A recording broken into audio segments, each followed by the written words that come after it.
All right, so today we're going to talk about everything is illuminated, and Eli has actually agreed to stand next to me for the whole lecture and translate my lecture into Ukrainian dialect. Thank you, Eli. I'll call you up in a minute. For anyone visiting the class today, what we are doing is talking about Jonathan Safran Foer's Everything is Illuminated. This book was chosen by the class as the last book on the syllabus, and Eli here gave a wonderful presentation reading from it in a very funny Ukrainian accent, and I think that's why everybody chose it. God knows if there would be another reason. No, just kidding.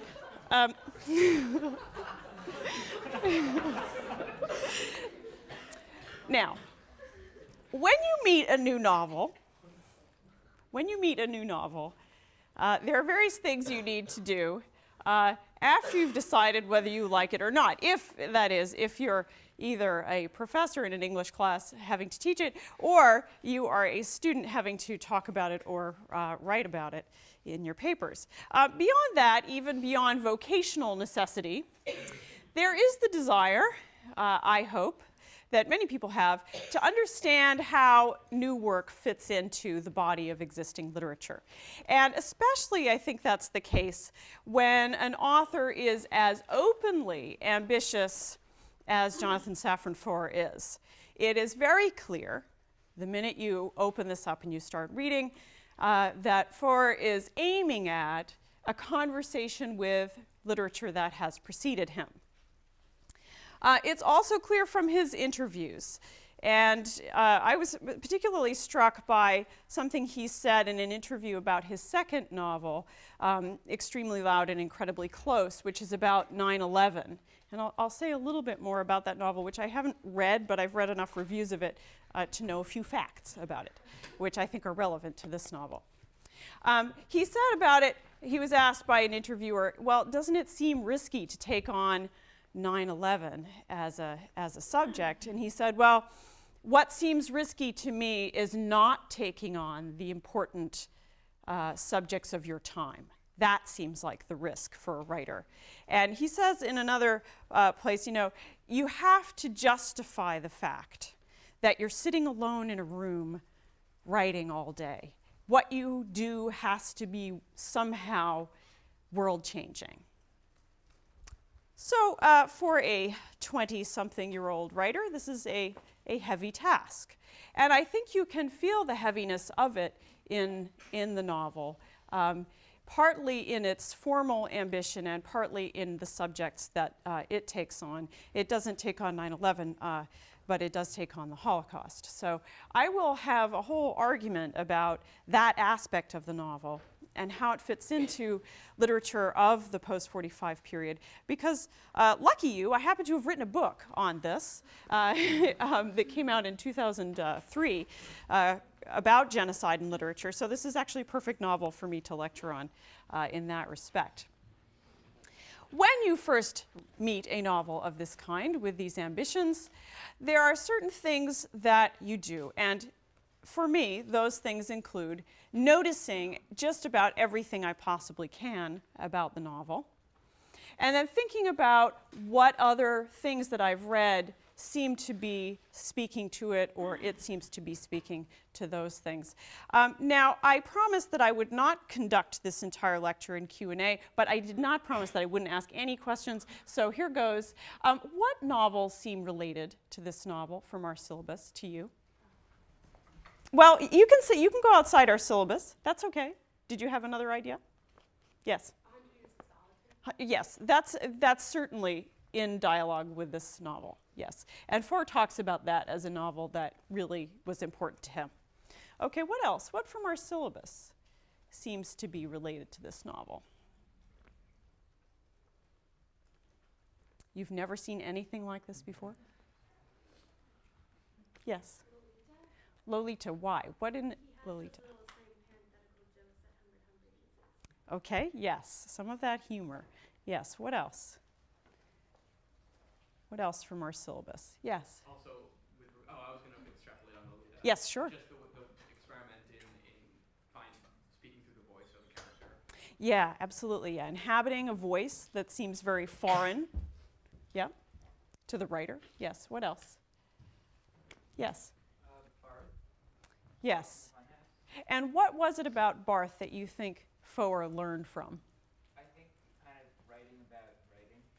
Yes. Yeah, absolutely. Yep, definitely. What else? Roth? Did anyone not see Roth in this novel? Okay. Roth is certainly here.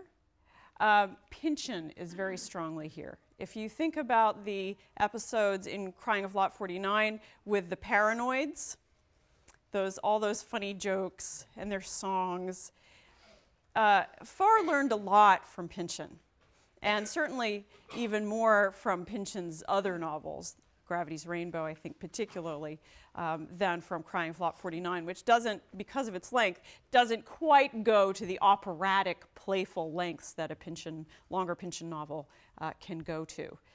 Pynchon is also very interested in the 18th century, and so that interest is something that Foer shares in this novel. Foer is someone who learned a lot from the group of writers that we would call postmodernist and that I would call late modernist. He learned to be very self-conscious about his language and to make that evident on the surface of the novel. He also learned, though, from Toni Morrison. Come on in. He learned from Toni Morrison. In particular, I think he learned the value of time travel in a novel. This was something that I brought up with respect to Edward P. Jones as well, but it's certainly here. And there's one very, very clear reference to Morrison. This is on page 51 when they're talking. He's talking about the name of the shtetl and how it was called. Now, my Ukrainian is not very premium, so I will butcher this name. Of course, no one in Sofiuka called it Sofiuka until it had such a disagreeable official name. No one felt the need to call it anything. But now that there was an offense that the shtetl should be called that shithead's namesake, the citizens had a name not to go by. Some even called the shtetl not Sofiuka, and would continue to even after the new name was chosen. In Song of Solomon, written in 1979, I think, Toni Morrison has a street that's called Not Doctor Street because it was called, it was given an official name at odds with what the black community called it. And so they had called it Doctor Street. The town christened it something else, I think Main Street or something, and so then they called it Not Doctor Street. So this little teeny piece is lifted directly from Morrison. You can see her footprints on here in that sense. Toni Morrison was, of course, a teacher at Princeton when Foer was there. I don't know if he took courses with her. He certainly studied with Joyce Carol Oates. But Morrison was around, and I'm sure he has read that novel. It would be surprising to me if he has not. So the other thing that he takes from Morrison is that sense of collective history. That history is something passed down in oral tradition in an intensely verbal culture. So the Jewish shtetl culture that Foer imagines and the black community that Morrison imagines are both intensely verbal cultures. Now, the Jewish community of Foer's novel is also intensely literary in the sense of literate. They write everything down also. So that's a slight difference between Morrison's vision and Foer's. I want to go into some detail about what I think Foer has learned from Roth, because Roth is the person I see most strongly behind his writing. We didn't see the playful metafictional side of Roth very much in The Human Stain. Roth's work is straddling both sides of that line between realism and very hyper metafictionality. So some of his novels have alternate endings. He has several novels that feature Philip Roth. So Foer takes the conceit of naming himself, naming a character after himself directly from Roth. So there are ways that he is on the surface citing Roth. But there's a more profound way that he's working in Roth's terrain, and that is in the terrain of desire. So thinking back to Roth's first novel, Portnoy's Complaint, which is all about masturbation, Alex Portnoy's masturbation, we see that he's taken the name Alex, Alexander Portnoy. Alex appears in this novel as well. And then we have Safran, who is this sort of love machine. So he is a double of Alex Portnoy, with a difference, though. So instead of masturbation, it's sex with the needy, essentially. Sex with the love-starved, virgins, older women, widows, etc. So the immediate difference that Foer is pointing to is the difference between something like solipsism or narcissism, desire as the fuel for that narcissism, versus desire as the fuel for community and connection. This is not without trouble, though. And it's the trouble that interests me and that I think he takes from Roth. And that's the impossibility of ever actually making that connection, of it ever finally coming home. And you see that in the story of Safran, just in the fact that by the time he finally gets married and finally has a proper orgasm, what he falls in love with at that moment is not his wife, but the baby that he is engendering in that moment. And of course, it's a baby that doesn't even exist yet. So the very absence at the heart of desire, the blankness or the impossibility, is demonstrated even in those moments of overwhelming connection. And I think it's telling that Foer imagines sexual energy as light rather than some other kind of phenomenon. So everything is illuminated. Remember, there's that image of the world being lit up by people making love, that it actually generates light that you can see from space.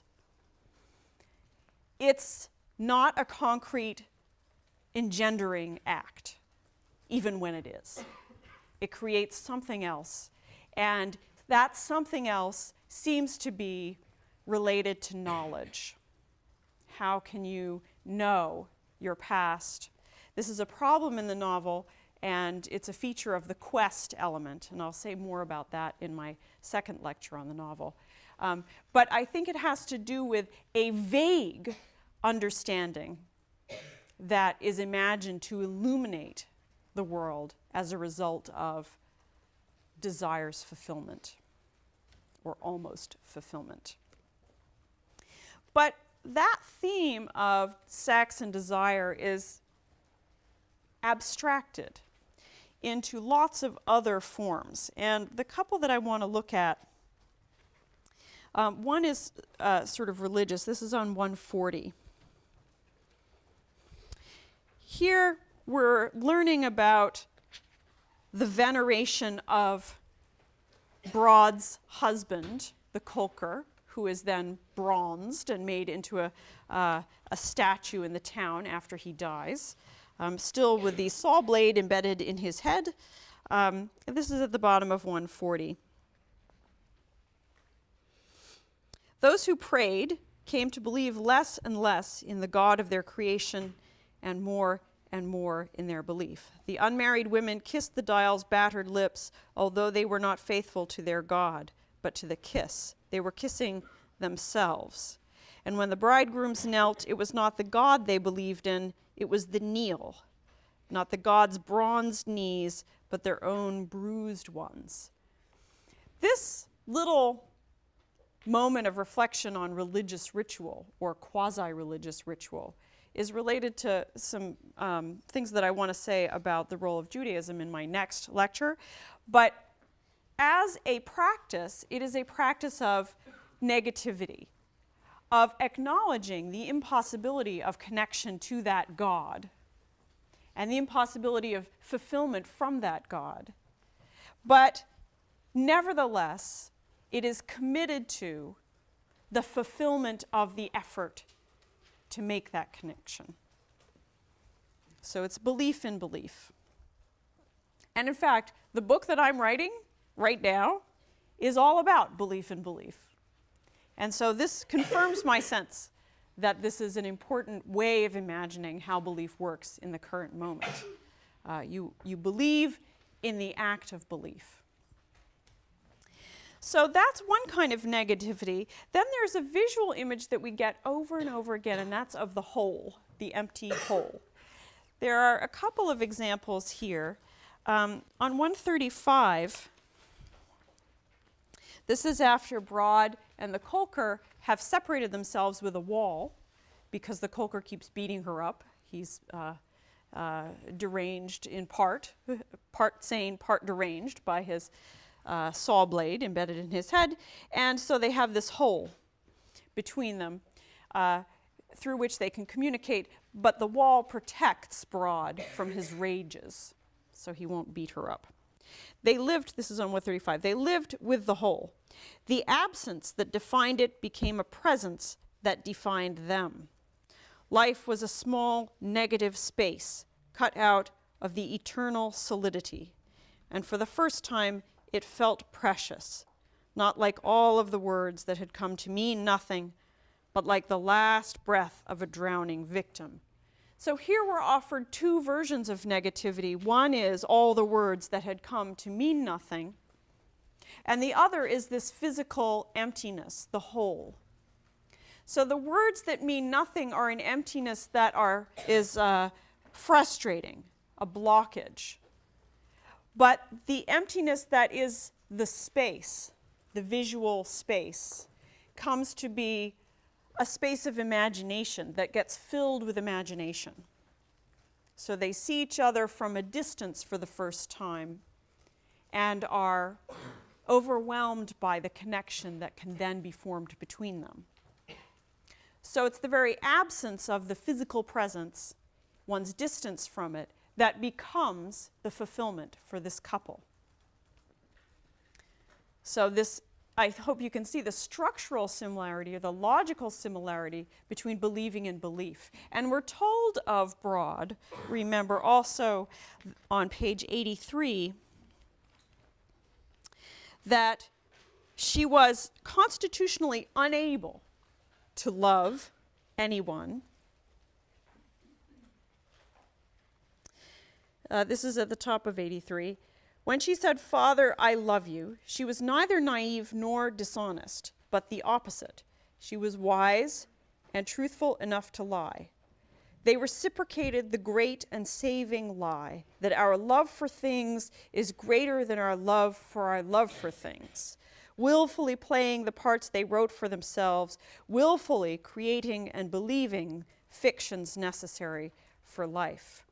So if this is the lie, that our love for things is greater than our love for things, the truth is that our love for our love is greater than our love for actual things or actual persons.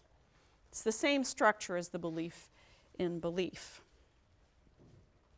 Of course, that story of Broad and her father telling each other stories, both about their love for each other and, in her father's case, Yankel's case, about her mother, her fictional mother, who he says died before she was old enough to remember her. all the stories that Yankel makes up become the fullness of his life with Broad. So they replace the loss of his first wife who abandoned him. And so this gives fiction a very powerful brief in the world. This is not unlike the structure that I was pointing out in The Human Stain, where the blankness of Coleman and Fonia allows Nathan to re-inhabit life by imagining onto them all the dynamics of their desire, all the facts of their life, all the details of their biography. So likewise, Foer uses blankness as a way of pumping up the power of fiction. It plays this role despite the threat it will always pose to fiction that you get here in that little passage I just quoted before about the nothingness of words. So the nothingness that gives fiction its blank space to inhabit also can seep into and infect words, as in the repetition of a word like Malkovich.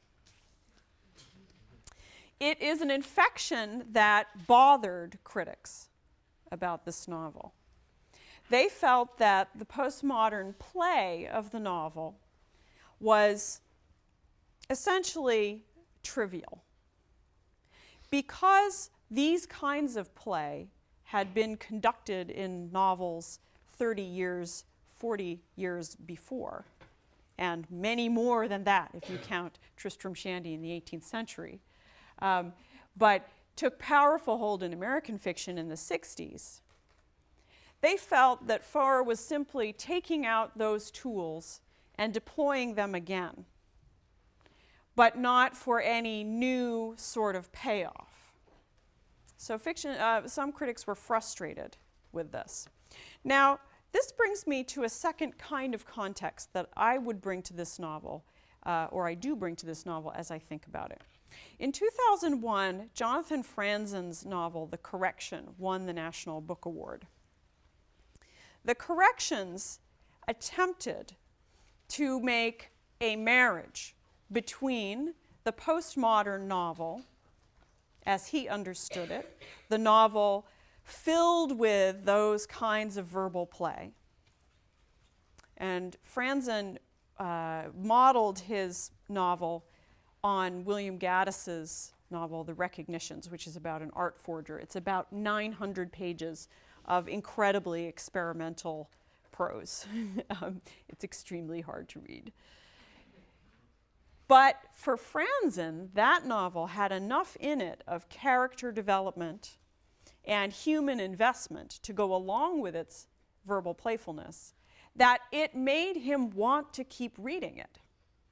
So in homage to that novel, he called his novel The Corrections and tried to give us a story where the verbal play would not drain the sentiment from the novel. So he described it as the social novel coming to meet the postmodern novel.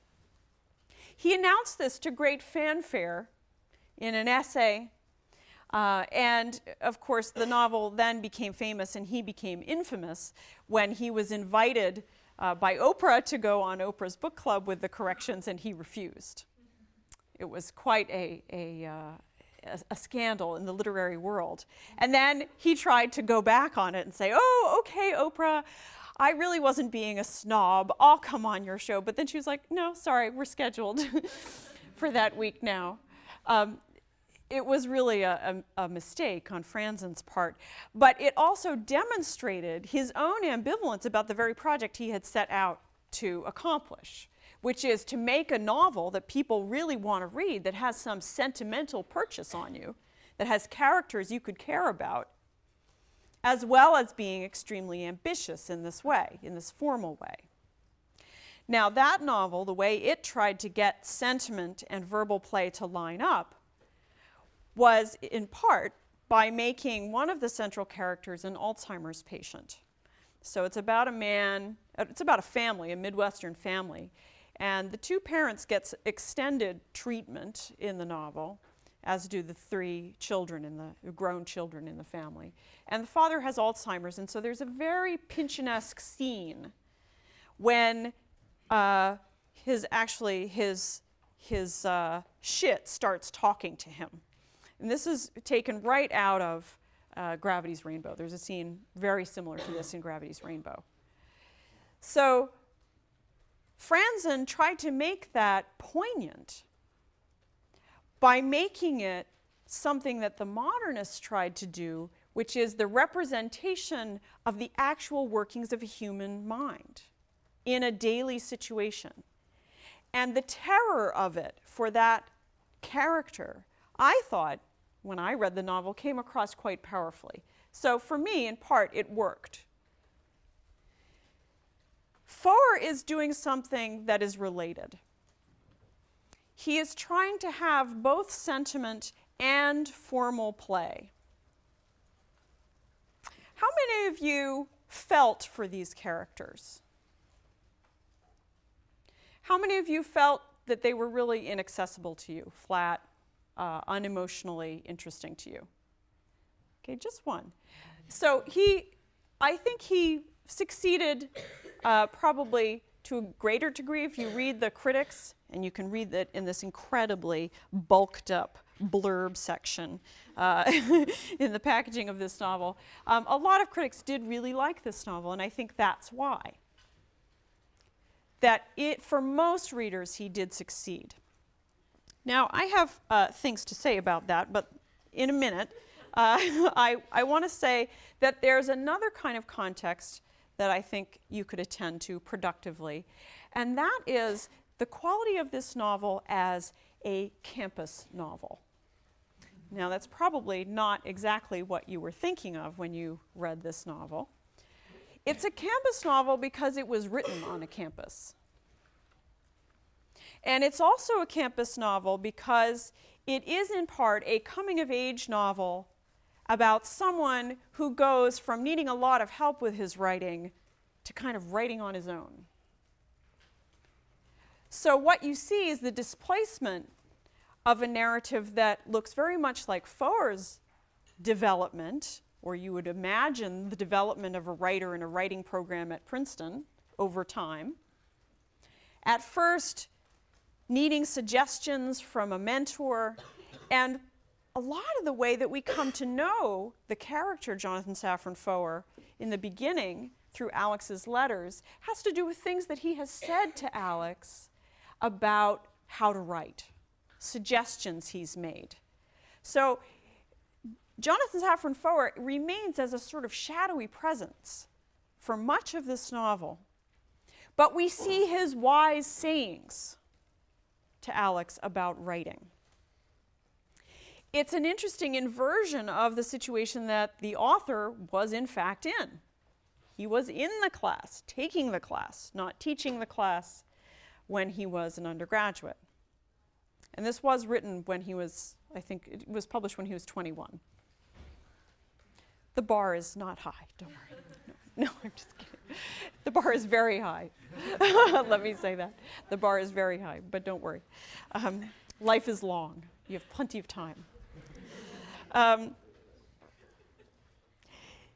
This is not just about Jonathan Safran Foer, the man, and his particular biography of being a student in the writing program at Princeton.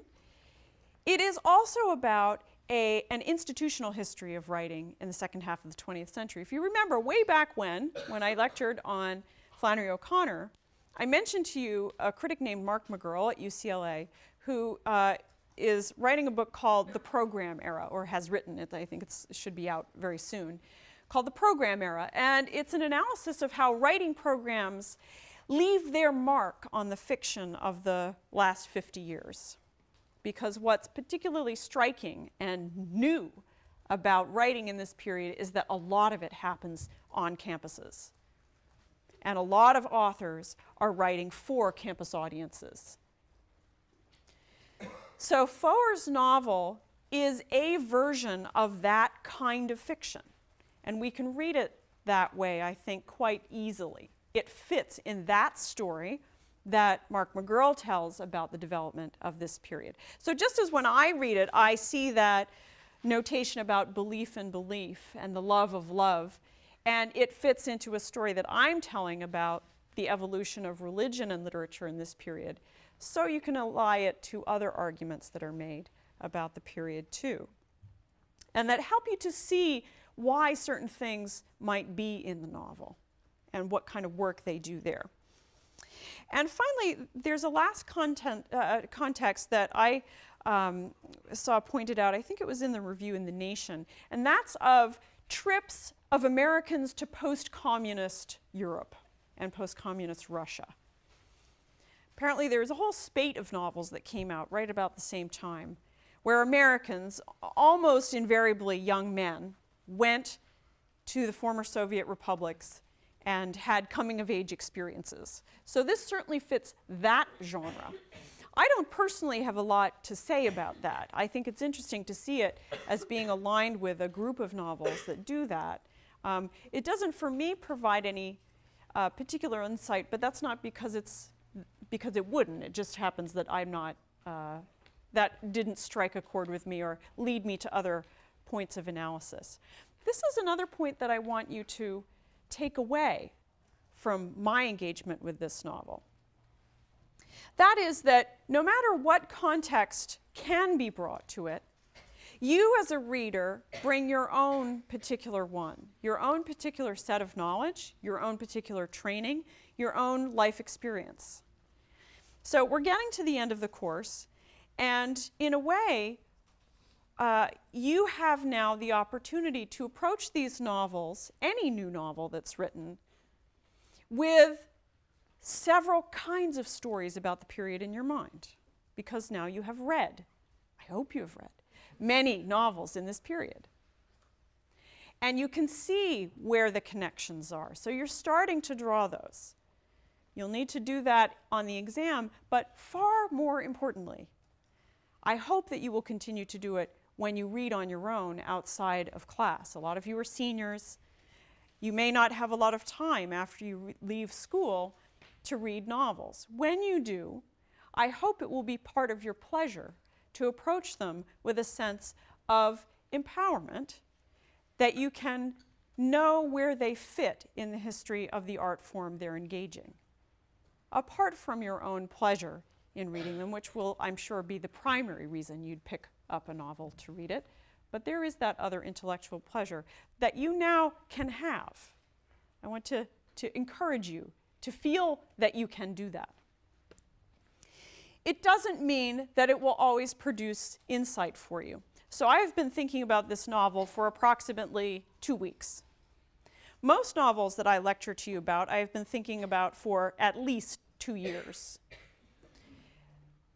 Your insights over time change, and you notice different things. And it's nice to allow time for that, and that's the value of rereading in a few years what you read before as a student. So I hope you'll maybe return to some of these novels as well. Now, that was my little digression about after college reading or outside of the class reading. But let me return to this question of sentiment. Foer wants it both ways. And one of the ways he has it both ways is by internalizing in the novel a reader figure who is our double. There's actually a couple of, there are actually 3 doubles for us, at least. One is Alex, who is reading Jonathan's story as he sends it to him, embedding a critical reader within the novel, as we've seen with Barth, and in Pynchon, where Oedipa was that double, allows a certain set of metafictional tricks.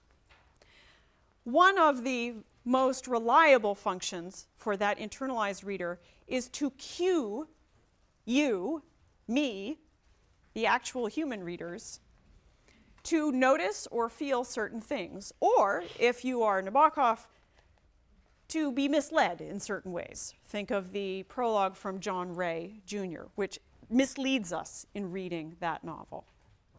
He's our double, but he's there to trick us.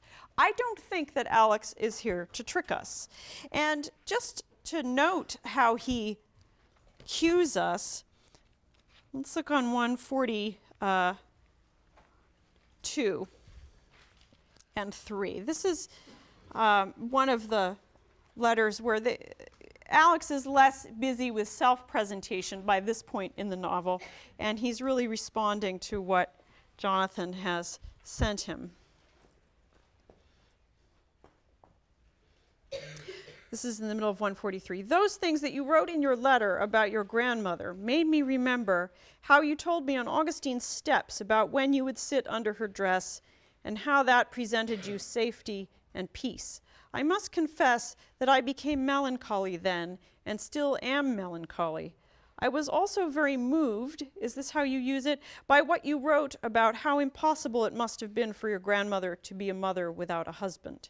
It is amazing, yes, how your grandfather survived so much, only to die when he came to America. It is as if, after surviving so much, there was no longer a reason to survive. When you wrote about the early death of your grandfather, it helped me to understand, in some manners, the melancholy that grandfather has felt since grandmother died, and not only because they both died from cancer. I do not know your mother, of course, but I know you, and I can tell you that your grandfather would have been so, so proud. It is my hope that I will be a person that grandmother would have been so, so proud of. We're being cued to be moved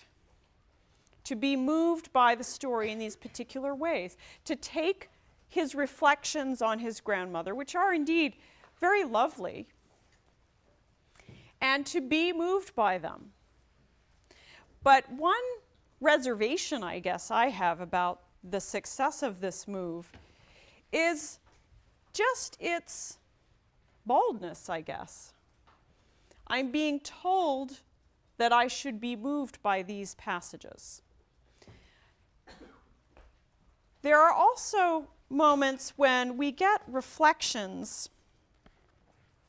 that seem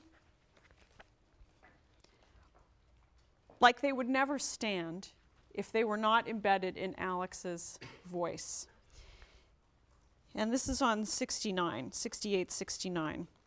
This is Alex talking about how he came upon little Igor, his brother, crying.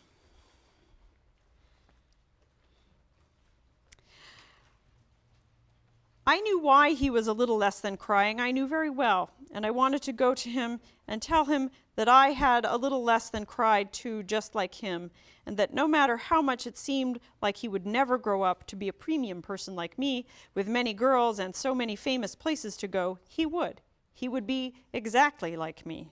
And look at me, little Igor, the bruises go away, and so does how you hate, and so does the feeling that everything you receive in life is something you have earned. And then I'm going to skip down. So he starts to laugh then at his brother, and he's not quite sure why he's laughing. I attempted to rise so that I could walk to my room, but I was afraid that it would be too difficult to control my laughing. I remained there for many, many minutes. My brother persevered to a little less than cry, which made my silent laughing even more. I am able to understand now that it was the same laugh I had in the restaurant in Lutsk, the laugh that had the same darkness as grandfather's laugh and the hero's laugh. I ask leniency for writing this. Perhaps I will remove it before I post this part to you. I am sorry. As for Sammy Davis Jr., she did not eat her piece of the potato.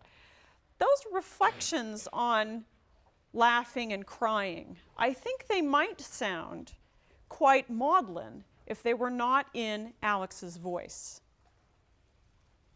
That a writer needs to judge very carefully whether to reflect in those direct ways about big themes like laughter and crying, or how you hate.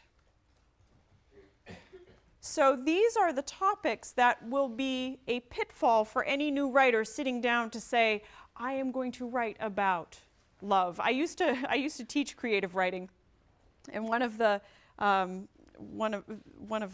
exercises that I did was I would sit my students down and I would say, okay, we're going to have a little in-class writing today. Here are some topics that I want you to write about just for 10 minutes. And I would give them love. your childhood, what else? Death.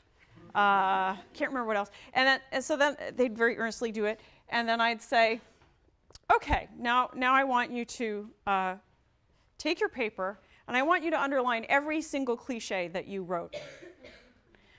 And they would come up with papers full of clichés. And it was a little exercise just to get them to understand that choosing a topic can get you into trouble if you choose a very abstract, big, important question. Of course, we want books that move us and tell us about death and love and separation and desire. But how do you get there? And how do you talk about those things? So I think that Foer has taken a risk of a sort here. He can do it because it's in Alex's voice. Is the distance achieved, the self-distancing achieved by inhabiting a foreign voice with its little funny jokes that come up because of its incorrect usages? Is that enough to prevent sentimentality rather than sentiment?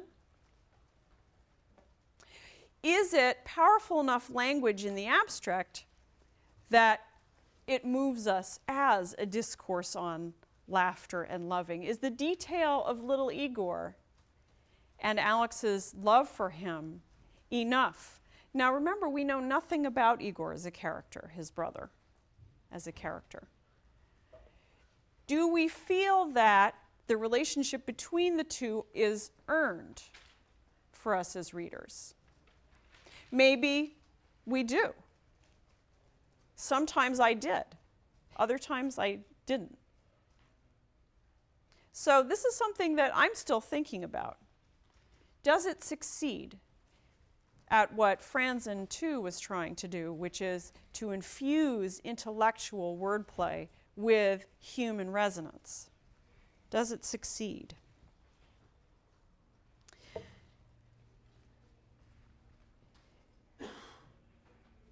If you look at the dedication to the novel, I think you learned something too.